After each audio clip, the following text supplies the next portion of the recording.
My life plunged into the pages of a dark romance novel, and I was cast as the stand-in boyfriend for the beautiful, broken female lead. I spent 2 years helping her heal, putting the pieces of her life back together. But after I left, she followed me out of the story and into the real world. Now, facing the woman whose obsession once drove her to madness, I have to ask myself, can I trust that she's really changed, or is it time to run again? 1. The rain tapped a restless rhythm against the window of my high-rise office. I leaned back in my chair, staring at the screen, my heart a tangled mess. 3 months ago, I was trapped inside the world of a novel called Vance's Vow, desperately trying to save its main character, Clara Reed. Thinking back, it all feels like a bizarre, feverish dream. Clara, a woman the author had painted with strokes of paranoia and obsession, was driven to the edge by the betrayal of the novel's hero, Julian Vance. In the book, she'd imprisoned him and hurt those around him, ultimately choosing to end her own life and take him with her in the story's tragic finale. And me? I was just an ordinary editor for an online fiction platform. After pulling an all-nighter, I died from exhaustion and somehow woke up inside the story. I had been physically pulled into the narrative, cast as a nobody who just happened to look exactly like Julian Vance, a perfect substitute. I spent 2 full years doing everything I could to understand her, to be patient with her, to help her heal. I went with her to therapy, helped her learn how to trust people again, and supported her step by painful step as she clawed her way out of the darkness. 2. Just when I thought we'd finally made it, that everything was going to be okay, the original hero, her great lost love, Julian Vance, came back from overseas. The moment he returned, I saw the old light reignite in her eyes. In that same instant, I saw my own place in her heart for what it was.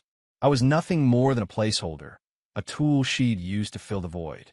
So, I chose to leave, and in doing so, I found my way back to the real world. "Mr. Evans, your coffee." My assistant, Kevin, walked in, interrupting my thoughts. "Thanks." I took the mug, the bitter taste spreading across my tongue. While I came back to reality, I discovered I was now the general manager of a successful media company. Maybe it was compensation from whatever cosmic force sent me there. Maybe it was just fate, but my life was by all accounts pretty good. So why couldn't I stop thinking about her? I remember the way she looked when she cried, the stars that lit up in her eyes when she smiled, the warmth of her arms wrapped tightly around me. "Mr. Evans," Kevin said, poking his head back in, a strange look on his face.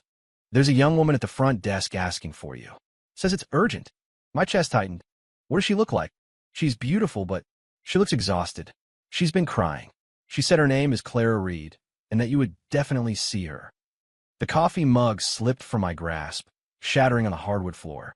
Clara, how could she be here? How could she have crossed over from a fictional world into reality?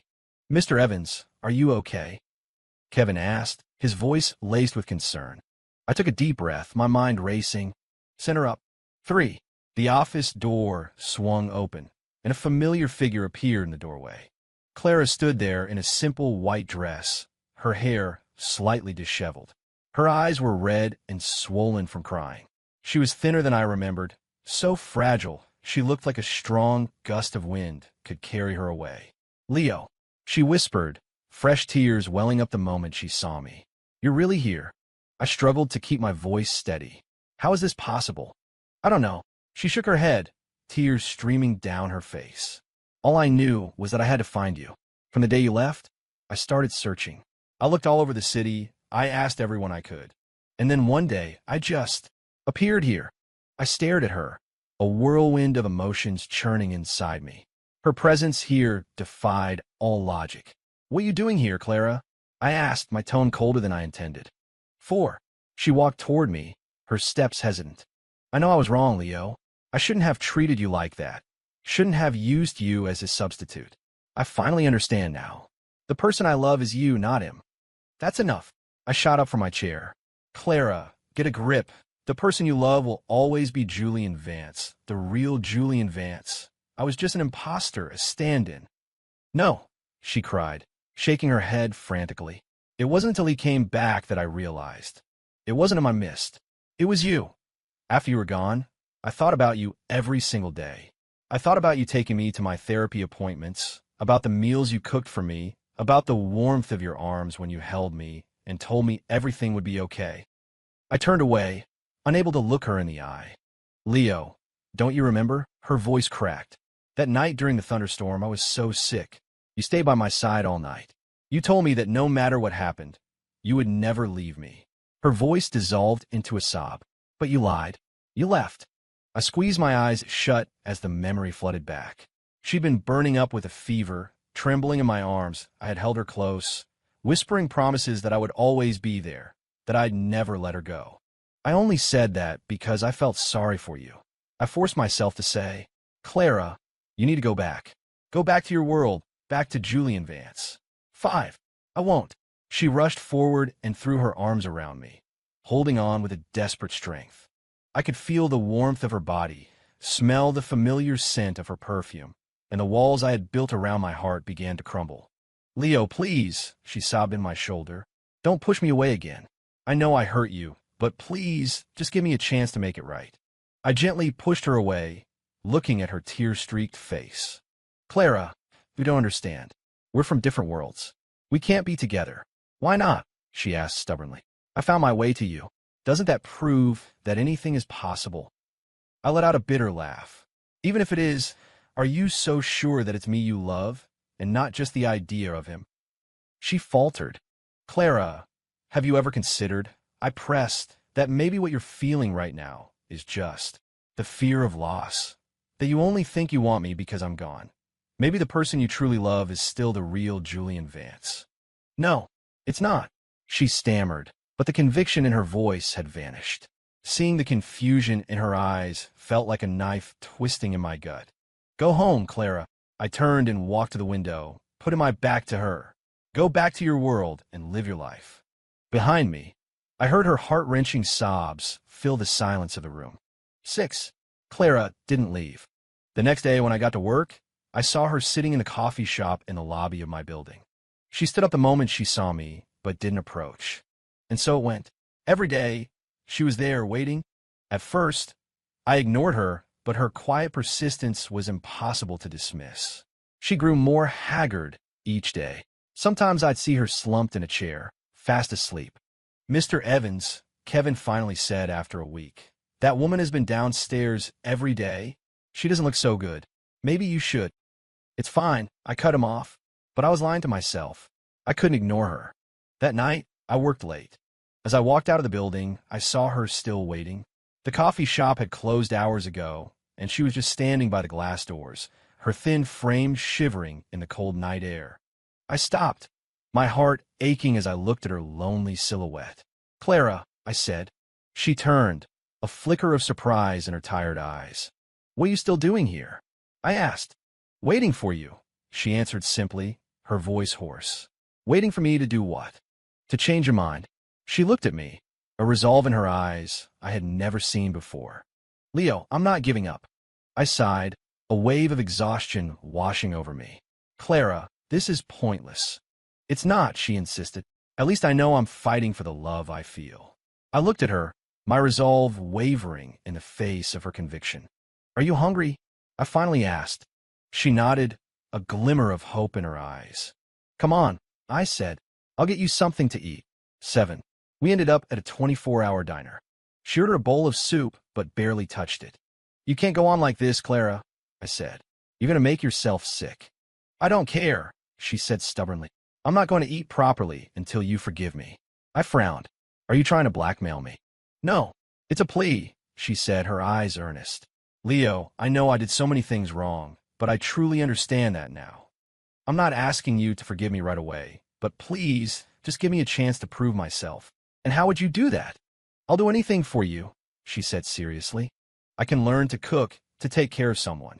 I can become the kind of person you'd want to be with. I shook my head. Clara, you should never change yourself for anyone. Then what do you want me to do? She asked, her voice edged with desperation. I was silent for a long time. Finally I spoke. Clara, I need time. A spark of light returned to her eyes. Are you saying you'll give me a chance? I'm just saying I need time to think, I clarified. And during that time, I don't want you waiting for me outside my office anymore. She nodded quickly. I promise. but you have to promise you won't avoid me. Okay. For the next few days, Clara kept her word. She didn't show up at my building, but she texted me simple messages, asking if I was having a good day, if I'd eaten. At first, I replied. Then I stopped, but the texts kept coming every single day, until one afternoon, I received a different kind of message. Leo, I'm sick. It's pretty bad. If you still care about me at all, please come see me. Address: City General Hospital, room 1205. My heart dropped, no matter what had happened between us. I couldn't stand the thought of her being truly hurt. I rushed to the hospital and pushed open the door to her room. She was lying in bed, pale and hooked up to an 4. Clara. I hurried to her bedside. What happened? She looked surprised to see me. You came. Don't talk. How are you feeling? I asked, my voice tight with worry. I'm okay. Just a fever, she said weakly. The doctor said it was from exhaustion and not eating right. I frowned. What have you been doing? I've been learning to cook, she whispered. I want to learn how to make your favorite dishes. A warmth spread through my chest, but I kept my expression stern. You don't have to do that. I want to, she insisted. Leo, I'm not acting. I genuinely want change, to become someone who deserves you. I looked at her, and another one of my walls began to crumble. Just get some rest, I said. We can talk about everything else later. She nodded, then slowly reached out and took my hand. Leo, thank you for coming, she said, her eyes filled with a familiar warmth. I didn't pull my hand away. I just sat there in silence. Leo, can I ask you something? She said after a moment. What is it? Back in that world, when you were helping me, did you really mean it? Was any of it real for you? I hesitated for a long moment, then gave a slow nod. That's enough for me, she said with a faint smile. At least I know that for a little while, you truly did love me. I looked at her smile, and my heart ached. Clara, you don't have to say anything, she interrupted. I know you're still hesitant, still scared, but I'll wait for you, for as long as it takes. I squeezed her hand. Clara, if we were to really try this, can you promise me you won't ever become like you were before? I promise, she said, her gaze unwavering. I understand now. Loving someone isn't about possessing them. It's about wanting them to be happy. If the day ever comes that you don't love me anymore, I'll let you go. I looked into her eyes and saw nothing but sincerity. Clara, I said, I need more time. I know, she nodded. I'll be here. After leaving the hospital, I couldn't stop thinking about us. Clara had changed. There was no doubt about it. She was gentler, more considerate. But a part of me was still terrified to trust her completely. After all, I'd seen firsthand how obsessive and dangerous she could be. Mr. Evans, you seem a little down lately, Kevin remarked one afternoon. I shook my head. It's nothing. Is it about Miss Reed? He ventured. I glanced up at him. How do you know about that? Well, for the past few days, she's been helping out at the flower shop downstairs. She told the owner she was waiting for you to come around. The owner says she's a hard worker and a really nice person. I frowned. She's working at the flower shop? Yeah. You didn't know? I shook my head, immediately dropping what I was doing and heading for the elevator. The boutique florist was right next to my building's entrance. I pushed open the glass door and saw her immediately. She was watering a row of plants, her movements gentle and focused. Clara. She turned, her face lighting up when she saw me. Leo, what are you doing here? I heard you were working here. I am. The owner was kind enough to let me help out, she said. I wanted to learn a skill, so I can stand on my own 2 feet. I looked at her, a complex wave of emotions washing over me. You don't have to do this, I said softly. I want to, she replied earnestly. Leo, I don't want to be a burden to you. I want to be an independent person, someone who is worthy of you. My eyes fell to the flower she was holding, and a memory sparked. Do you remember? I asked. Back in that world, what was your favorite flower? She paused for a second, then nodded. Lilies. You said they represented pure love. I walked over to a bucket of white lilies and picked one from the bunch. Clara, I have to ask you one more question, I said. Anything. If one day, the real Julian Vance appeared in this world, who would you choose? She looked me straight in the eye, without a hint of hesitation. I would choose you. Why? Because you were the one who saved me, she said, her voice full of emotion. You were the one who stayed with me through my darkest moments. Leo, I understand now. It was never about him. or his name, or his money. It was about his heart. And you have the kindest heart in the world. I looked at her, and the final wall around my heart finally came crashing down. Clara, you don't have to give me an answer right now, she said gently. I'll wait. I handed her the white lily. Clara, just give me a little more time. Please. She took the flower and nodded, a hopeful smile on her face. I'll wait. That night, I couldn't sleep. I replayed every moment we'd shared in that fictional world. Every smile, every tear, the feeling of her holding onto me for dear life. Maybe it was time to trust her. Maybe it was time to give us a real chance. The next morning, I went to work early, planning to talk to her. But when I got there, the flower shop was open, and Clara was nowhere to be seen. Is Clara here? I asked the owner. The owner shook her head. She left late last night. Said she had an emergency. A knot of dread formed in my stomach. I pulled out my phone and called her, but it went straight to voicemail. I spent the rest of the day searching for her. I went to the diner, the hospital, every place I could think of, but she was gone. Just as I was about to give up, my phone buzzed with a text message. Leo, I've gone back. Thank you for the wonderful time we had.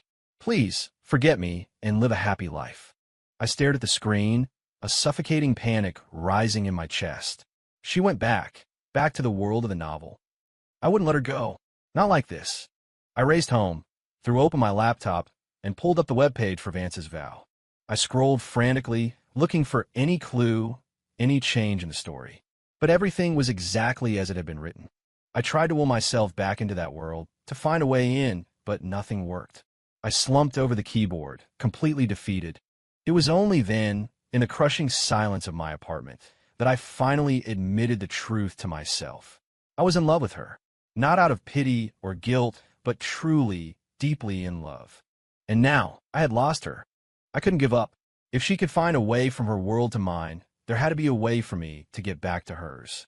I became obsessed, diving into research on theoretical physics, metaphysics, urban legends, anything that might hold a clue. A month went by with no results. I was on the verge of despair when a small package arrived. Inside was a single, withered lily and a handwritten letter. It was from Clara. Leo, by the time you read this, I will be back in my world. I know you'll try to find me, but please don't. We come from different places, and we were never meant to be together. I am so grateful that you saved me, and I'll cherish the memories we made. But now it's time for both of us to get back to our own lives. Please forget about me. Find someone who truly belongs in your world. I will be in mine, wishing you happiness, always. Tears blurred my vision as I read her words. You foolish girl, I whispered, clutching the dried flower. How could you make that decision for me? I love you. It doesn't matter what world you're in, I will find you. As the words left my lips, a sudden wave of dizziness washed over me.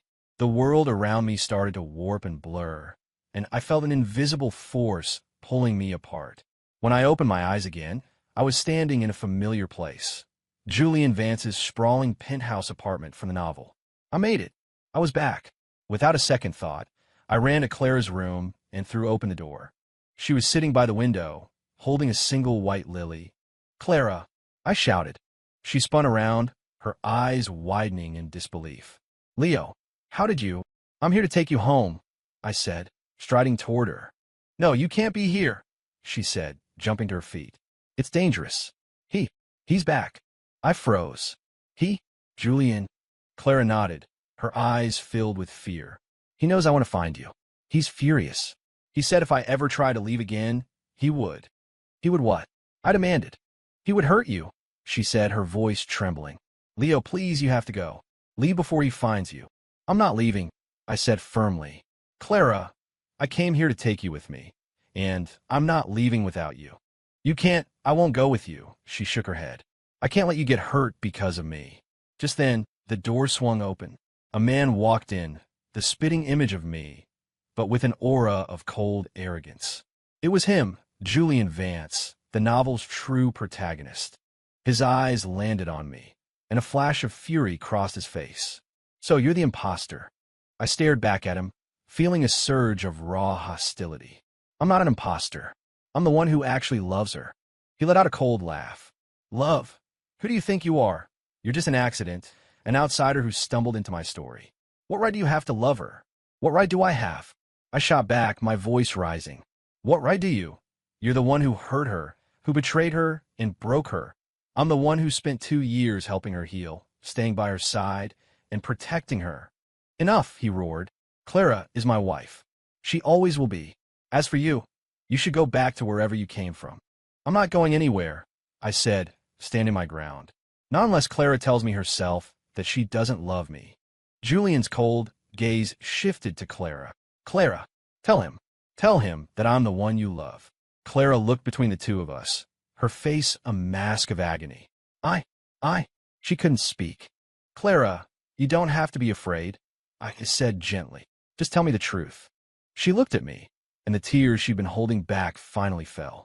Leo, I love you, she choked out. I really, truly love you. Hearing Clara's confession, Julian's face turned to stone. Clara, do you have any idea what you're saying? He threatened. You are my wife. You belong to me. I'm not your property. Clara suddenly yelled, her voice ringing with newfound strength. Julian, I'm not the same woman who used to love you blindly. I know what real love is now, and I know what real happiness feels like. You.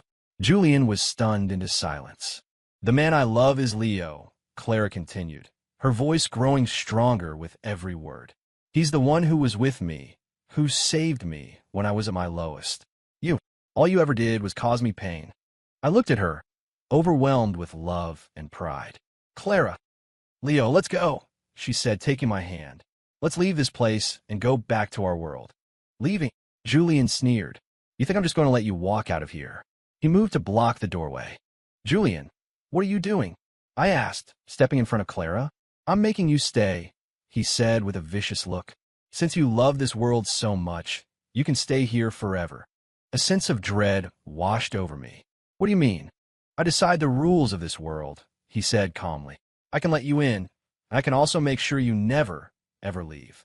I stared at him, horrified. As the hero of this world, he had power I couldn't possibly fight.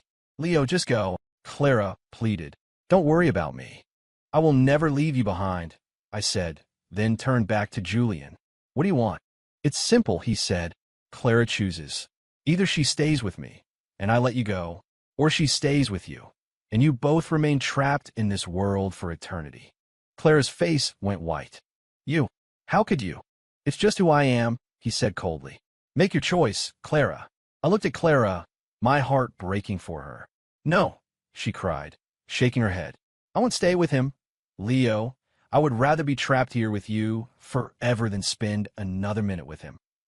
I was moved beyond words, but also terrified for her. Clara, you can't.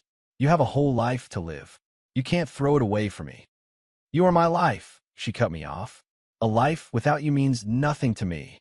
I looked into her determined eyes and felt a surge of courage. All right, I said, squeezing her hand. Then we'll face it together. I looked Julian straight in the eye. We choose each other, no matter the cost. Julian stared at us, a flicker of some unreadable emotion in his eyes. You're really choosing this? He asked. Yes, Clara and I said in unison. He was quiet for a long time before letting out a heavy sigh. Maybe I really was wrong, he murmured. Clara, I thought I loved you, but I'm only just now realizing that all I ever loved was the feeling of possessing you, not you as a person. We watched him, waiting. Julian slowly walked to the window, his back to us. You know, he said, his voice barely a whisper, I always believed that if I was powerful enough, I could have anything I wanted. I'm just now learning that some things can't be taken by force.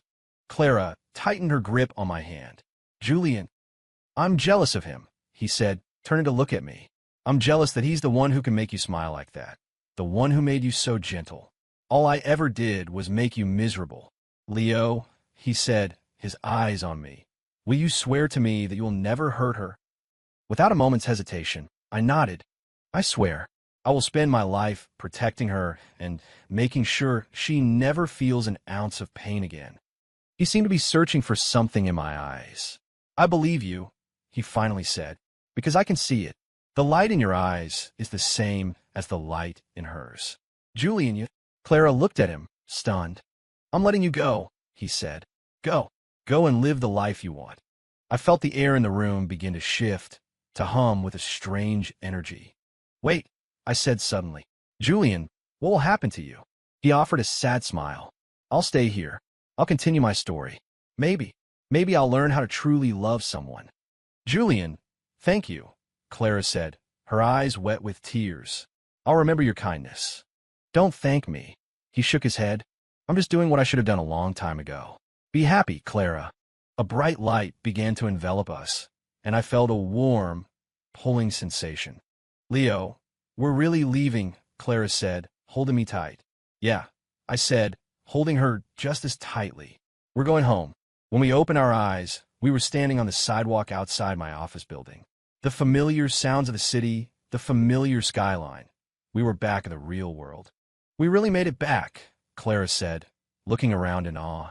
I looked down at her, a wave of pure happiness washing over me. Clara, I'm never letting you go again, I said. I'm never leaving again, she smiled. Leo, let's go home. We walked hand in hand down the street, just another couple in the bustling city. Leo, Clara said suddenly, can I ask you something? Anything. If someday you get tired of me, will you tell me? I stopped walking and turned to face her, taking both of her hands in mine. Clara, I will never get tired of you. But if for some impossible reason that day ever comes, I will tell you. Because there should never be anything but honesty between us. She nodded. Me too. Leo, let's make a promise. No matter what happens, we'll always be honest with each other.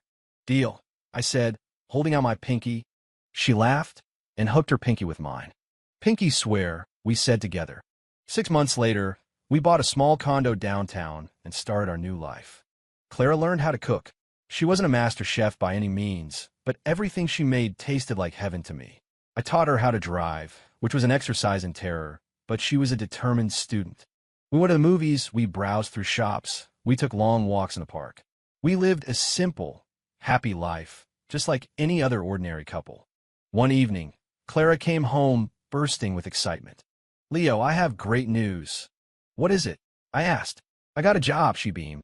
The owner of a flower shop wants to hire me as the manager. I stared at her, amazed. Really? Really, she nodded.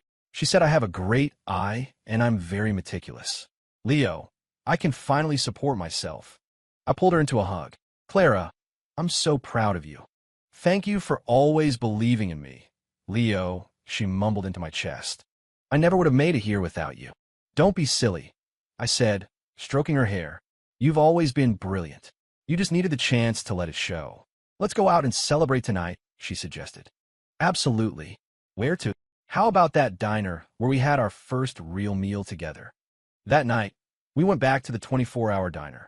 We sat in the same booth, under the same fluorescent lights, but the feeling was completely different. Do you remember? Clara asked. The first time we came here, all I ordered was a bowl of soup. I remember. I nodded. You looked so worn out. I was so worried about you. Back then, I thought I'd never be happy again, she said softly. But now I feel like the luckiest person in the world. I watched the genuine smile play on her lips and felt a profound sense of contentment. I'm pretty happy myself, Clara, I told her. Leo, I have a secret to tell you, she said, leaning in conspiratorially. What is it? The truth is, from the very first day I arrived in this world, I knew I never wanted to go back, she said. Because you were here. I reached across the table and took her hand. Well, I have a secret for you two. What's that? The truth is, from the first moment I saw you, I knew I was going to fall in love with you, I said. Not out of pity, not out of guilt, but because I knew, somehow, that you were the one I had been looking for. Her eyes glistened with tears. Leo, Clara, marry me, I said, the words feeling more right than anything I'd ever said. She stared at me, speechless. What? I pulled a small box from my pocket and opened it to reveal a simple diamond ring. Marry me, Clara Reed, I said, my voice thick with emotion. Let's be together forever.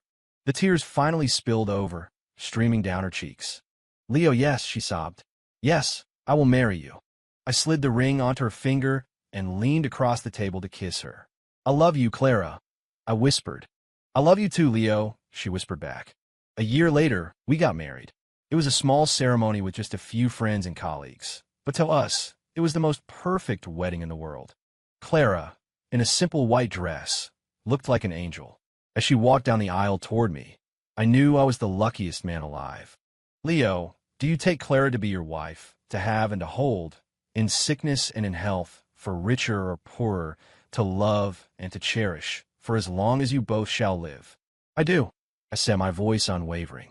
And Clara, do you take Leo to be your husband, to have and to hold, in sickness and in health, for richer or poorer, to love and to cherish, for as long as you both shall live? I do, she answered through happy tears. You may now kiss the bride, the officiant announced. I leaned in and kissed her as our friends applauded. In that moment, I knew our story had found its perfect ending. 2 years later, we had our first child, a beautiful baby girl. Clara named her Hope. Leo, who do you think she looks like? Clara asked, cradling our daughter in her arms. She looks like you, I said. She has your eyes, your smile. I hope she has your kindness, Clara said, and your warm heart. I looked at our daughter, my heart swelling with a love so immense I thought it might burst. Thank you, Clara, I said. Thank you for making my life so beautiful. I should be thanking you, she replied. Leo, meeting you is the luckiest thing that ever happened to me. We smiled at each other and then turned to look out the window together. The sun was setting, casting a golden glow over our small family. Our home was filled with a warmth and love that had once only existed in a dream. Sometimes I still think about that fictional world and about the original Julian Vance. I wonder how he is and if he ever found a happiness of his own. But then I look at Clara and our daughter, and I know that no matter what, we will cherish what we have built. Our story had a difficult, impossible beginning, but our ending is more beautiful than anything I could have ever edited or written. As Clara once said, some loves are worth crossing worlds to protect. And we did.